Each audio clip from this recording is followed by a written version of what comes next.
सो बुध जी बुध जागृत ले प्रगटे पुरी नौतन, ले प्रगटे पुरी नौतन।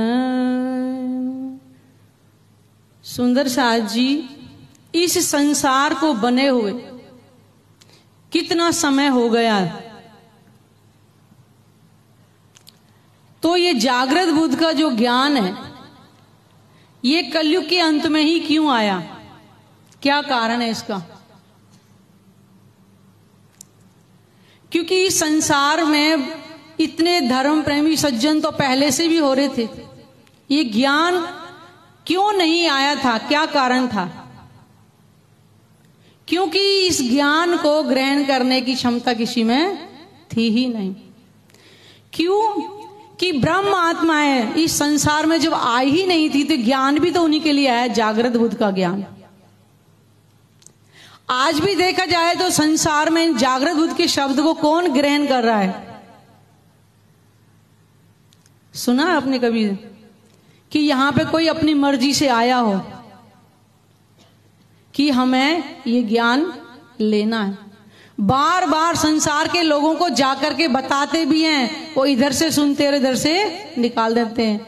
जब होगा तब देखा जाएगा। क्या कारण है? राजा का धन किसको मिलता है? रानी को या पड़ोसन को? ये जागृत बुद्ध का ज्ञान राज्य हमारे लिए लेकर के आए हैं, क्योंकि सपने की बुद्धि से इस ज्ञान को ग्रहण नहीं किया जा सकता। इसीलिए युगों युगों से लोग साधना तो कर रहे थे लेकिन लक्ष्य की प्राप्ति उनको नहीं हो पा रही थी। आज भी देखा जाए तो ऋषि मुनि तप तो कर रहे हैं परमात्मा को पाने के लिए, लेकिन उनको मार्गदर्शन नहीं मिल रहा कि वो मिलेंगे कैसे। कोई शरीर को कष्ट दे रहा है। हमने उज्जैन में जाकर के देखा था, जब कैलाश दीदी ने वहां अपना अखाड़ा लगाया था उज्जैन में जाकर के, हमारे अखाड़े के साथ में इधर चारों तरफ अग्नि के बहुत बड़े बड़े ढेर और उनके बीच में जाकर के वो तप कर रहे थे। तो क्या तप से परमात्मा मिल जाएगा? क्योंकि वो शरीर को कष्ट दे रहे हैं। चाहे जितना भी हम तप करें, आखिर हमें शरीर को महसूस तो हो रहे हैं। लेकिन आज ये जागृत बुद्ध का ज्ञान आया है, ये शरीर को कष्ट दे करके मिलेगा नहीं, प्रेम से मिलेगी। इस ज्ञान की महत्ता को संसार वाले नहीं समझ पाएंगे। ये ज्ञान हमारे लिए आया है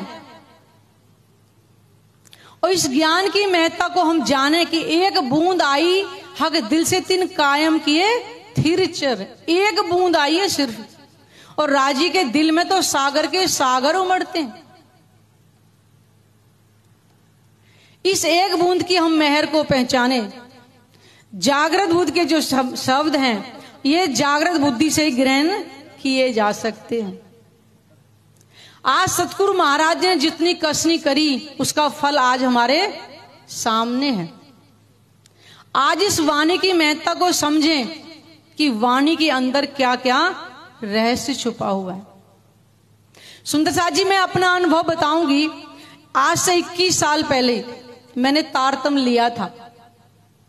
21 साल पहले रतनपुरी में विंध्याचल महाराज जी थे, उनसे तारतम लिया था और हमने घर में अपने राज्य पधराए थे।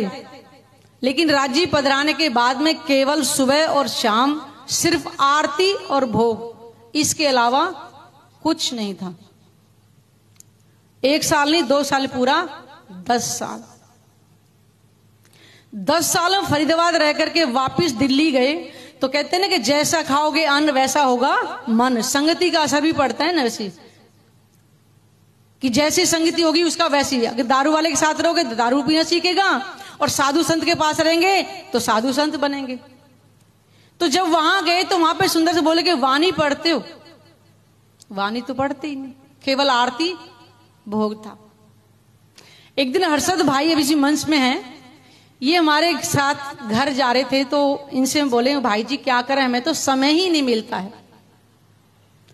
तो भाई जी बोल रहे थे कि वाणी को जो अगर पढ़ना है ना तो ऐसे खोलना है, बाकी बंद करके रखना है। लेकिन हम क्या करते थे, वाणी खोल के और बस भोग लगा के छोड़ दिया और शाम को शयन कराते थे।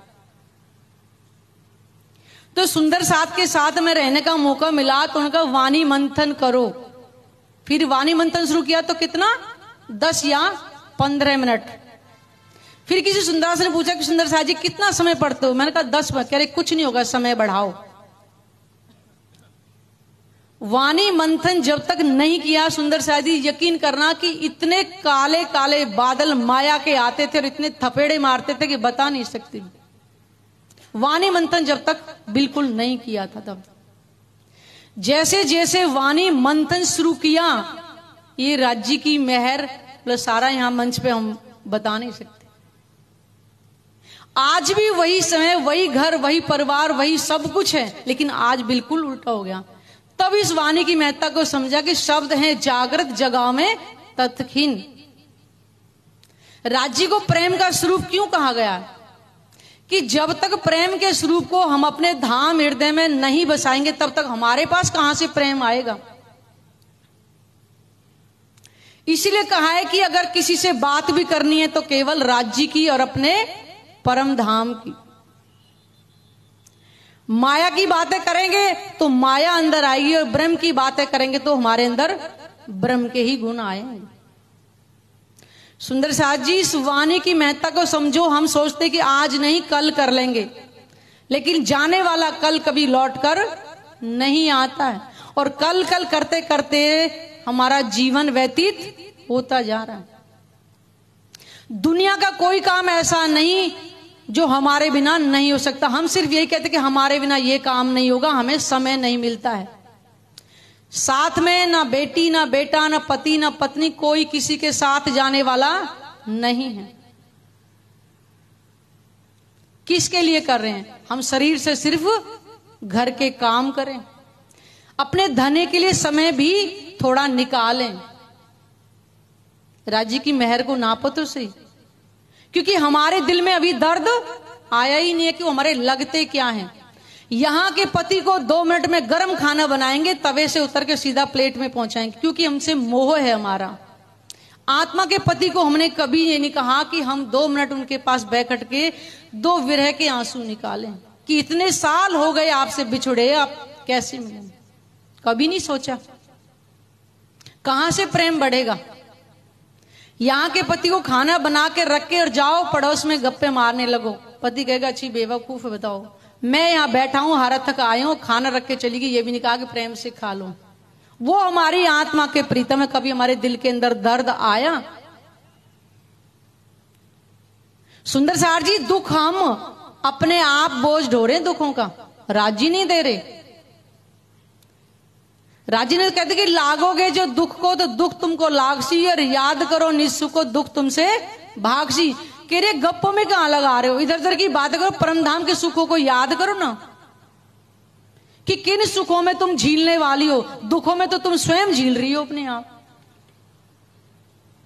वाणी के अंदर राजी ने एक एक अंग का वर्णन अपना करके दिखा दिया। सुंदर साजी, या दुनिया वाले अटकल से ढूंढने परमात्मा को, फिर भी नहीं मिल रहा है। और हमारे स्वयं घर में राज्य आए हुए हैं। और सबसे बड़ी बात को, राज्य को हमने नहीं ढूंढा, राज्य ने अपना वादा स्वयं पूरा कि मैं ही आऊंगा और मैं ही तुम्हें जागृत करूंगा। और बार बार जागृत करने के बाद में भी हम जागृत नहीं हुए तो गुनाहगार कौन होगा? हम स्वयं होंगे, क्योंकि अपने पैरों पर स्वयं हम कुल्हाड़ी खुद मार रहे हैं। कब होएंगे?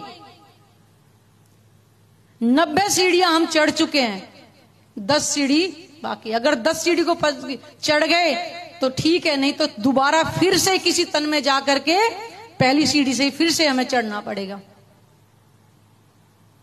संसार में आए हैं, ठीक है, राज्य ने ये नहीं कहा कि घर के काम काज छोड़ करके कह रहे कि शरीर की जो घर के जो कार्य हैं केवल वो इस पंचभौतिक तन से ही तो करने हैं। सारे संसारिक कार्य हम करते हैं, राज्य को पाने के लिए हमारे पास समय नहीं होता है। सुंदर साथ जी, याद करना, माया के थपेड़ जब लगेंगे तब रोते हुए राज्य के पास जाएंगे, तब वो नहीं मिलेंगे। अगर राज्य के पास प्रेम से जाएंगे तो हमें प्रेम दोगुना होके मिलेगा। क्योंकि हम वो दिल की चाहत से राज्य के पास जा रहे हैं। माया के थपेड़े खा के जाएंगे तो इतना नहीं मिलेगा। वाणी की महत्ता को हमें समझना पड़ेगा कि संसार में इसको कोई नहीं जानता, इसकी वैल्यू क्या है। तभी तो कह रहे हैं कि इतने दिनों से इस ब्रह्मांड को बने होगे, आज तक संसार में क्यों नहीं वाणी आई थी? क्यों? कि ब्रह्मात्मा ही संसार में आई नहीं थी।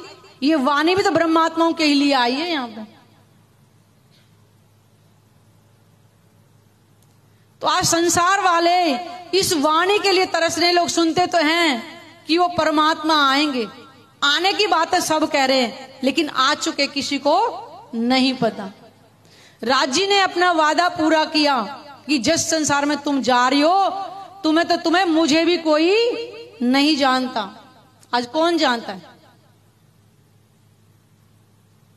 तो ये हमारा कर्तव्य बनता है कि स्वयं हम राज्य के सुखों को जो परम धाम के अंदर लेते थे, उनकी हमें वहां पहचान नहीं थी। आज राज्य हमें उन सुखों को यहां देने के लिए आए हैं।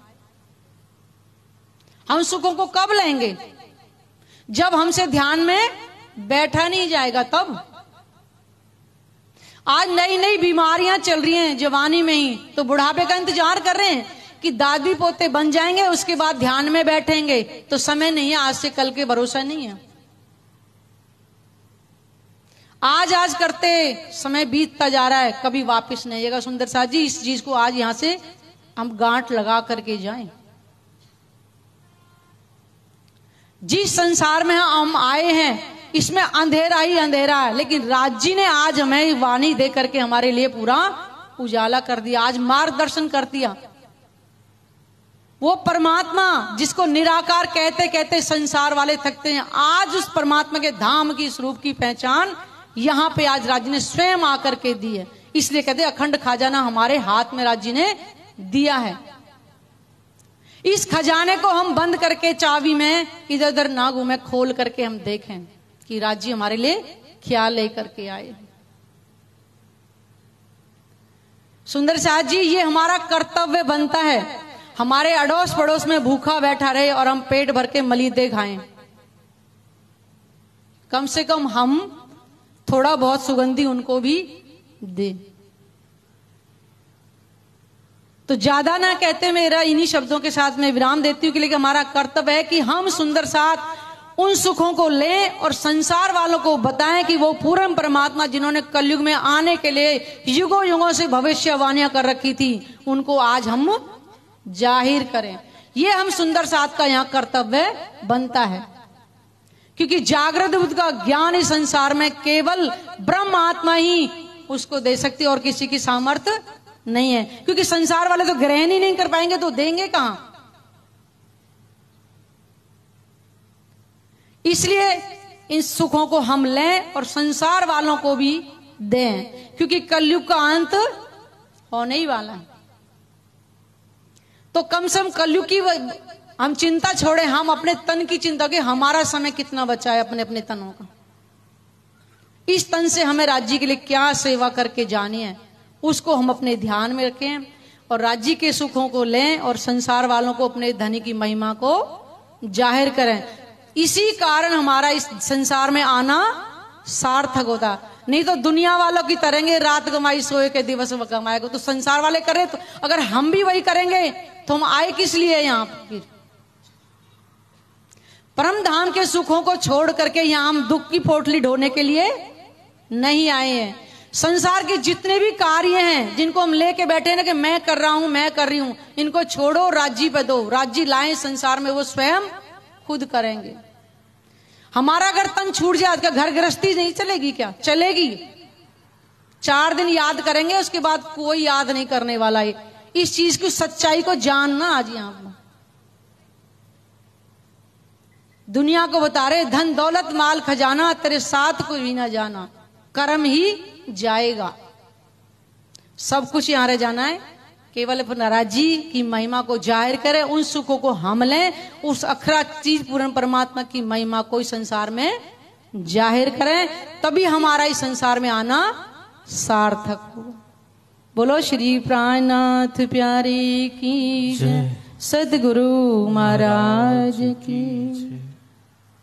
बोलो श्री प्राणनाथ प्यारे की जय। बबलीबेनना मुखारविंदथी खूब ज रसप्रद चर्चा। सुंदर साथ खरेखर आ दुनिया में मानव तनનું महत्व समझी અને સમય વ્યર્થિત કર્યા વગર એક પરમાત્માને પામવા માટે જે કરવાનું આવે કરવાનું જ હોય। આવો સુંદર સાથ અમારી बीच બરોડા ગુરુકુળમાંથી પધારે બાલિકોમાંથી ભૂમિને વિનંતી કરીએ કે 10 મિનિટ માટે આપ મંચ પરથી આપના મુખારવિંદથી વાણી રસપાન કરાવે।